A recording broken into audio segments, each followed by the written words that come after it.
économie sans confiance. Les échanges sont à la base de l'économie. Or, les échanges ne peuvent pas avoir lieu s'il y a trop de méfiance entre les agents économiques. En effet, on n'échange pas quelque chose sans avoir confiance en la valeur de ce que l'on reçoit en retour. De même, on n'accepte pas de travailler pour quelqu'un si on le soupçonne de ne pas nous rémunérer.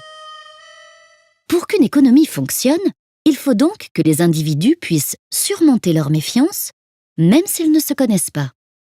Certes, la confiance peut se construire sur la base d'une promesse ou d'un serment. On peut même faire confiance en partant du principe que l'autre doit faire attention à préserver sa réputation. Mais chacun est conscient que l'on peut trahir sa promesse sans toujours en subir de conséquences, que le serment n'a plus la même valeur qu'autrefois, car la crainte d'une sanction divine n'est plus aussi répandue.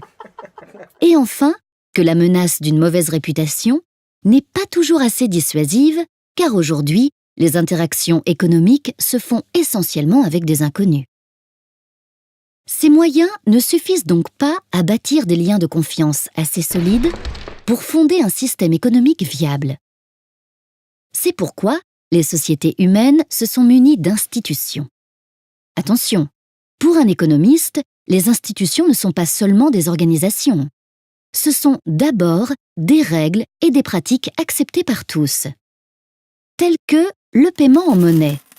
On accepte d'échanger parce qu'on a confiance en la valeur de la monnaie. Et le respect des obligations dans un contrat de travail, par exemple. On accepte de se subordonner à un employeur parce qu'on a confiance en le fait qu'il va nous rémunérer. On fait généralement confiance à ces institutions sans y penser parce qu'elles font partie de notre vie quotidienne, mais aussi parce qu'on sait qu'elles sont soutenues par des organisations. On compte sur des lois et des tribunaux, comme le Conseil des prud'hommes, pour garantir le respect du contrat de travail et sur les banques pour assurer la stabilité de la monnaie. Par conséquent, un faux pas des institutions, bancaires par exemple, peut engendrer la méfiance, voire la panique, et être à l'origine d'une crise économique. La confiance s'écroule donc aussi vite qu'elle se construit lentement. Ainsi, il ne peut y avoir d'économie en bonne santé sans confiance entre ses acteurs et sans des institutions solides qui favorisent cette confiance.